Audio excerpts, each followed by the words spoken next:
Hello everyone, welcome to decimal. आज हम लोग पॉलिटी डिस्कस करेंगे। ये वीडियो पॉलिटी की है और इससे पहले भी हम लोगों ने पॉलिटी में काफ़ी कुछ डिस्कस किया है। अगर आपने नहीं देखा है तो वो वीडियोस देख लीजिए। पिछली वीडियो में हम लोगों ने काफ़ी इंपॉर्टेंट टॉपिक डिस्कस किया था, जैसे कि हम लोगों ने पार्ट 1 भाग 1 डिस्कस किया था। उसमें हम लोगों ने आर्टिकल 1 से लेकर आर्टिकल 4 तक डिस्कस किया था भाग 1 में, ठीक है। और उसमें जितनी भी इम्पोर्टेंट चीज़ें थी वो डिस्कस की थी। और फिर आखिरी में हम लोगों ने कुछ इम्पॉर्टेंट फैक्ट थे, 15-20-25 फैक्ट थे, वो हम लोगों ने डिस्कस किया था। वो फैक्ट एक बार दिखा दे रहा हूँ कौन कौन से फैक्ट थे। अगर आपने वीडियो नहीं देखी तो देख सकते हैं। ये सारे फैक्ट थे हम लोगों ने डिस्कस किए थे पिछली वीडियो में, ठीक है। ये सारे इंपॉर्टेंट फैक्ट थे हम लोगों ने डिस्कस किए थे और ये काफ़ी सारे फैक्ट हैं, ठीक है। लगभग 20-25 के आसपास हैं और ये इनसे क्वेश्चन आता ही है। 1-2 नंबर का क्वेश्चन आपको पक्का मिल जाएगा इन फैक्ट को अगर आपने याद कर लिया, ठीक है। और अगर आपने पिछली वीडियो मैंने डिस्कस किया था। अगर आपने पिछली वीडियो नहीं देखी है तो वो वीडियो देख लीजिए ताकि ये फैक्ट आपको क्लियर हो जाए, ठीक है। उनमें समझाया भी है मैंने। अब जो आज का टॉपिक है हम लोग उसको डिस्कस करेंगे, ठीक है। आज के टॉपिक पे आते हैं। आज का जो हमारा टॉपिक है वो है भारतीय संविधान में अन्य देशों से ग्रहण किए गए प्रावधान, ठीक है। तो हम लोग जो वो डिस्कस करेंगे कि हमारे संविधान में दूसरे देशों से क्या क्या लिया गया है, ठीक है। तो सबसे पहले हम लोग देखेंगे ब्रिटेन के बारे में, ठीक है। ब्रिटेन से हमने क्या क्या लिया है, ठीक है। तो ब्रिटेन से हमने लिया है संसदीय शासन प्रणाली, ठीक है। संसदीय शासन प्रणाली। फिर दूसरा है संसदीय विशेषाधिकार, ठीक है। संसदीय विशेषाधिकार। फिर तीसरा है विधि का शासन। फिर अगला है संविधान, संवैधानिक रूप से राष्ट्रपति की स्थिति, ठीक है। संवैधानिक रूप से राष्ट्रपति की स्थिति, राष्ट्रपति की क्या पोजीशन होगी हमारे यहाँ देश में, वो हमने कहाँ से लिया है, ब्रिटेन से, ठीक है। फिर है विधायी प्रक्रिया, विधायी प्रक्रिया कैसी होगी हमारे देश में, उसको भी हमने ब्रिटेन से लिया है। एकल नागरिकता, वो भी हमने ब्रिटेन से ली है। जैसे क्या होता है ना, अमेरिका में 2 नागरिकता हैं, एक स्टेट लेवल की और एक सेंट्रल लेवल की, ठीक है। लेकिन हमारे यहाँ केवल एकल नागरिकता है, तो हमने ये कहाँ से लिया है, ब्रिटेन से।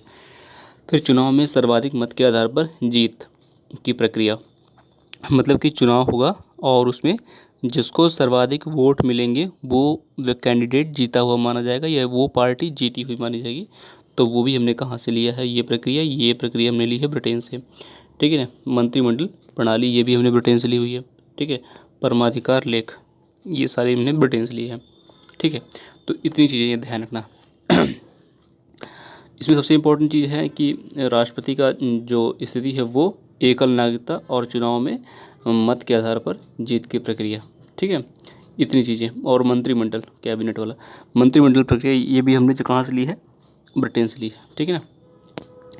अब देखते हैं संयुक्त राज्य अमेरिका से क्या क्या लिया गया है, मतलब कि यूएसए से संयुक्त राज्य अमेरिका से क्या क्या लिखा है। हम लोग वहाँ से लिया है मूल अधिकार, जिसको बोलते हैं फंडामेंटल राइट्स, ठीक है। फिर दूसरा है न्यायिक पुनरावलोकन, ठीक है। न्यायिक पुनरावलोकन कहाँ से लिया हमने, ये हमने अमेरिका से लिया है, ठीक है। फिर अगला है संविधान की सर्वोच्चता, कि सबसे ऊपर संविधान होगा, ये हमने कहाँ से लिया है, संयुक्त राज्य अमेरिका से। निर्वाचित राष्ट्रपति पर महाभियोग, ठीक है। निर्वाचित राष्ट्रपति पर महाभियोग, तो राष्ट्रपति पर महाभियोग की प्रक्रिया भी हमने कहाँ से ली है, यूएसए से, अमेरिका से ली है, ठीक है। फिर अगला है उपराष्ट्रपति का पद, उपराष्ट्रपति का पद भी हमने कहाँ से लिया है, उपराष्ट्रपति का पद हमने कहाँ से लिया है, अमेरिका से लिया है, ठीक है। तो ये चीज़ें ध्यान रखना, ठीक है। तो ये ब्रिटेन से इतनी सारी चीज़ें ली हैं और अमेरिका से ये सारी चीज़ें ली हैं, ठीक है। अब जो हम लोग डिस्कस करेंगे वो है कनाडा, ठीक है। अब कनाडा से हमने क्या क्या लिया है वो हम लोग देखते हैं। जो कनाडा से लिया है वो हमने एक सशक्त केंद्र के साथ अर्ध संघीय सरकार का स्वरूप, ठीक है ना। एक सशक्त केंद्र के साथ अर्ध संघीय सरकार का स्वरूप, ये हमने कहाँ से लिया है, कनाडा से। अवशिष्ट शक्तियाँ केंद्र के पास, मतलब कि कुछ शक्तियाँ स्टेट के पास होती हैं, कुछ शक्तियाँ सेंट्रल के पास, और जो बची हुई शक्तियाँ होती हैं वो केंद्र के पास होती हैं। वो कहाँ से हमने ये प्रोसेस लिया है, कनाडा से, ठीक है। शक्ति विभाजन, संघीय एवं राज्य के बीच, ठीक है ना। शक्ति का विभाजन जो है वो एक तरह से किसके किसके बीच होगा, केंद्र के और राज्य के बीच में, ठीक है। पूरी शक्तियाँ, ऐसा नहीं होगा कि केंद्र रख ले, या पूरी शक्तियाँ ऐसा नहीं होगा कि राज्य के पास हों। उस तरह शक्ति का विभाजन होगा, मतलब कुछ शक्तियाँ केंद्र के पास होंगी और कुछ शक्तियाँ राज्य के पास होंगी। फिर राज्यपाल की नियुक्ति के संबंध में हमने जो तरीका लिया है वो हमने कहाँ से लिया है, कनाडा से लिया है। ठीक है, राज्यपाल की नियुक्ति के बारे में हमने कहाँ से लिया है, कनाडा से लिया है। फिर उच्चतम न्यायालय का परामर्श न्याय निर्णयन, उच्चतम न्यायालय का परामर्श न्याय निर्णय, ये भी हमने कहाँ से लिया है, कनाडा से लिया हुआ है।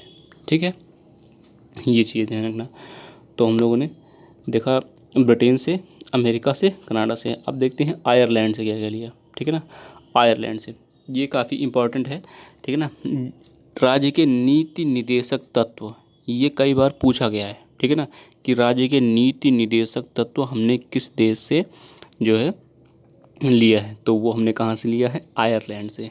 ठीक है, फिर राष्ट्रपति द्वारा राज्यसभा में साहित्य, कला, विज्ञान, समाज सेवा आदि के क्षेत्र में ख्याति प्राप्त व्यक्तियों का मनोनयन, मतलब कि एक तरह से क्या होता है, जो राष्ट्रपति में राज्यसभा पढ़ा होगा जब भी, तो राज्यसभा में ये पढ़ा होगा कि कुछ व्यक्तियों को जो है साहित्य, कला, विज्ञान और समाज सेवा, इन सब क्षेत्रों से जो लोग होते हैं जिन्होंने अच्छा काम किया होता है, उनको जो राष्ट्रपति होता है वो एक तरह से जो है उनका मनोनयन कर लेता है। ठीक है ना, उनको राज्यसभा में इस तरह उनका मनोनयन हो जाता है, और वो बिल्कुल जैसे राज्यसभा के अन्य सदस्य होते हैं उस तरह काम करते हैं। ठीक है ना, ये चीज़ ध्यान रखना।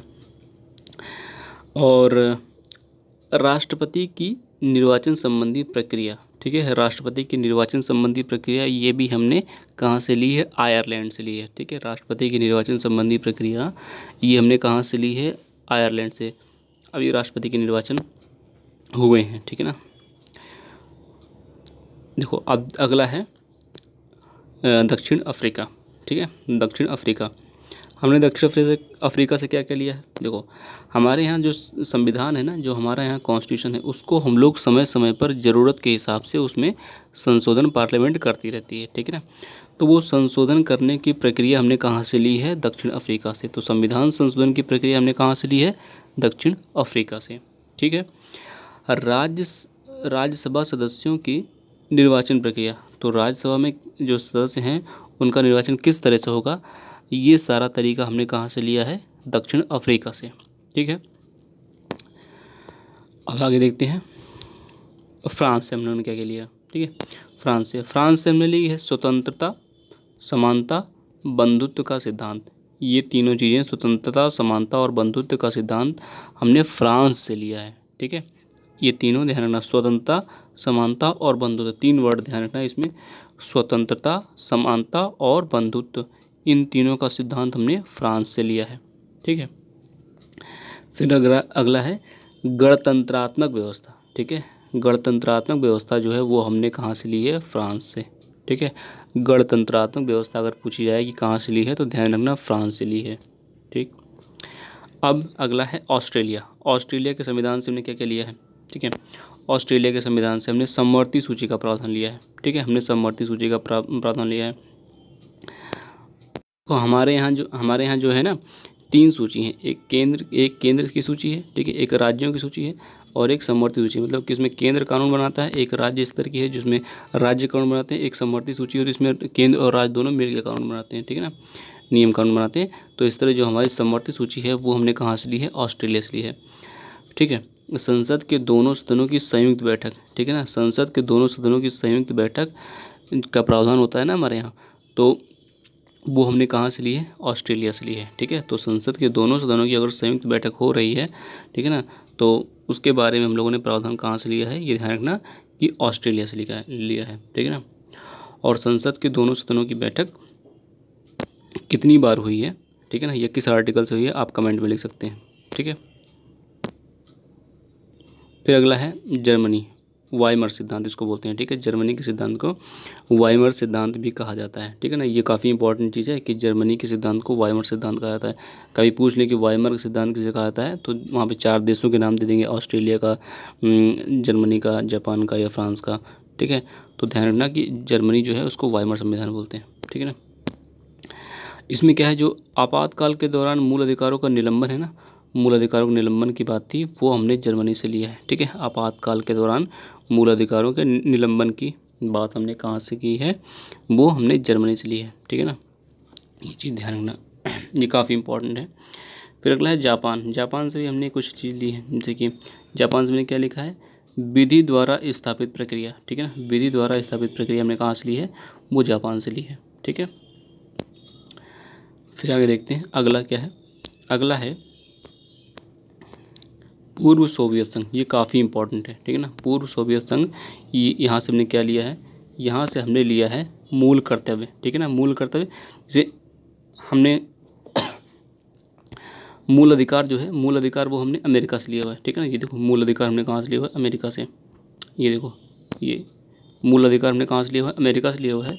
और मूल कर्तव्य अगर पूछा जाए, ठीक है ना, मूल कर्तव्य अगर पूछा जाए तो वो हमने कहाँ से लिया है, पूर्व सोवियत संघ से। ठीक है ना, एक तरह से जो पहले का रसिया था, ठीक है ना, रूस, उससे लिया था। ठीक है, प्रस्तावना में सामाजिक और राजनीतिक न्याय का आदर्श। तो प्रस्तावना हम जब पढ़ोगे ना, तो वहाँ पे दो वर्ड सामाजिक और राजनीतिक मिलेंगे। ठीक है, तो वो वर्ड हमने कहाँ से लिए हैं, रसिया से, मतलब कि पूर्व सोवियत संघ से। ठीक है ना, रूस लिख के आएगा तो भी वही लगाना। ठीक है, पूर्व सोवियत संघ अगर लिख के आए तो भी वही ऑप्शन लगाना। ठीक है, तो ये थे कुछ इम्पॉर्टेंट जो है चीज़ें कि हमने भारतीय संविधान में क्या क्या चीज़ें दूसरे देशों से ग्रहण की हैं। ठीक है ना, और ये पूछा जाता है। ठीक है ना, ये कई बार पूछा जाता है। जैसे कि अगर आप देखोगे तो ये मूल कर्तव्य, ठीक है ना, मूल कर्तव्य जो है वो इस बार पूछा था, यूपी टेट हुआ था, यूपी टेट। ठीक है, यूपी टेट 2022 हुआ था। ठीक है, 2022 हुआ था, तो उसमें पूछा गया था। ठीक है ना, यूपी पीएससी भी पूछती रहती है। ठीक है, यूपी पीएससी भी इस तरह के क्वेश्चन पूछती रहती है। ठीक है ना, और जो है सी टेट में भी पूछ सकते हैं, सी टेट में सी टेट में पूछ सकते हैं। और जो एग्ज़ाम होते हैं वनडे एग्ज़ाम किसी में भी पूछ सकते हैं, ये सभी के लिए है। कोई ऐसा नहीं है कि ये बड़े एग्ज़ाम में ही पूछा जाएगा कि यूपीएससी का होगा या यूपीएससी का होगा उसी में पूछा जाएगा। ये कोई भी एग्ज़ाम पूछ सकते हैं। जैसे कि फंडामेंटल राइट बहुत बार पूछा गया, कहाँ से लिया गया है। ठीक है, तो अमेरिका ध्यान रखना। ठीक, राष्ट्रपति पर महाभियोग, ये कई बार पूछा गया है। और ये डीपीएसपी तो कई बहुत ही बार पूछा गया है। डीपीएसपी कहाँ से लिया गया है, आयरलैंड से। ठीक है, संविधान संशोधन की प्रक्रिया भी कहाँ से ली गई है, दक्षिण अफ्रीका से। ये सारे इंपॉर्टेंट हैं। ठीक है, और ये तो बहुत इंपॉर्टेंट है, मूल कर्तव्य कहाँ से लिया गया है। ठीक है, तो ये सारी चीज़ें आप तैयार रखना। ठीक है, और अगर पिछली वाली वीडियो नहीं देखी है तो वो देख लीजिए, क्योंकि उसमें मैंने जो है भाग 1 डिस्कस किया है। ठीक है, भाग 1 डिस्कस किया है, जिसमें आर्टिकल 1 से लेके आर्टिकल 4 तक हम लोगों ने डिस्कशन किया था। और हमने बाद में कुछ फैक्ट भी डिस्कस किए थे, जो मैंने भी शुरू में दिखाए। ठीक है, तो फैक्ट काफ़ी इंपॉर्टेंट है, उनको अगर आप याद कर लोगे तो 2 से 3 नंबर आपका पक्का हो जाएगा। और 1 नंबर, या कभी मान लेते हैं 2 नंबर इस वीडियो से, 1 से 2 नंबर। ठीक है ना, 1 से 2 नंबर इस वीडियो से आपका कंफर्म हो जाएगा, नहीं तो मिनिमम 1 नंबर तो पक्का ही है। ठीक है ना, 1 नंबर का क्वेश्चन, या फिर एक क्वेश्चन 1 नंबर। अब वो एक क्वेश्चन 1 नंबर का आता है इस एग्ज़ाम में कि 2 नंबर का आता है ना, वो उस एग्ज़ाम के ऊपर डिपेंड करता है। अब जैसे कि अगर आप सी टेट या यूपी टेट में दोगे तो वहाँ पे 1 नंबर का, ठीक है ना, वहाँ पे 1 नंबर का क्वेश्चन होगा। ठीक है, और बाकी कोई अगर दूसरा एग्ज़ाम है तो वो पेपर के ऊपर डिपेंड करता है कि वहाँ पे एक क्वेश्चन कितने नंबर का है। ठीक है ना, तो मतलब 1 से 2 क्वेश्चन इस वीडियो कवर हो जाएगा। ठीक है ना, और पिछली वीडियो अगर आपने देख ली तो वहाँ से भी 1 से 2, ठीक है, क्वेश्चन आपका कवर हो जाएगा। ठीक है, ज़्यादा बड़ी वीडियो भी नहीं है, आप आराम से देख सकते हो। ठीक है, तो ये था आज का डिस्कशन। ठीक है, अब मिलते हैं नेक्स्ट वीडियो में। नेक्स्ट वीडियो में हम लोग डिस्कस करेंगे नागरिकता। ठीक है, नेक्स्ट वीडियो हम लोगों ने नागरिकता डिस्कस करेंगे। ठीक है, नागरिकता काफ़ी इंपॉर्टेंट चैप्टर है, वहाँ से भी क्वेश्चन बनते हैं। ठीक है, उसमें आर्टिकल हम लोगों ने 1 से 4 तक डिस्कस किया था, अब आर्टिकल 5 से जो है 11 वो डिस्कस करेंगे। ठीक है, भाग 2, ये भाग 2 है, आर्टिकल 5 से 11 तक वो हम लोग डिस्कस करेंगे नेक्स्ट वीडियो में। ठीक है, तब तक के लिए धन्यवाद, मिलते हैं नेक्स्ट वीडियो में नए चैप्टर के साथ।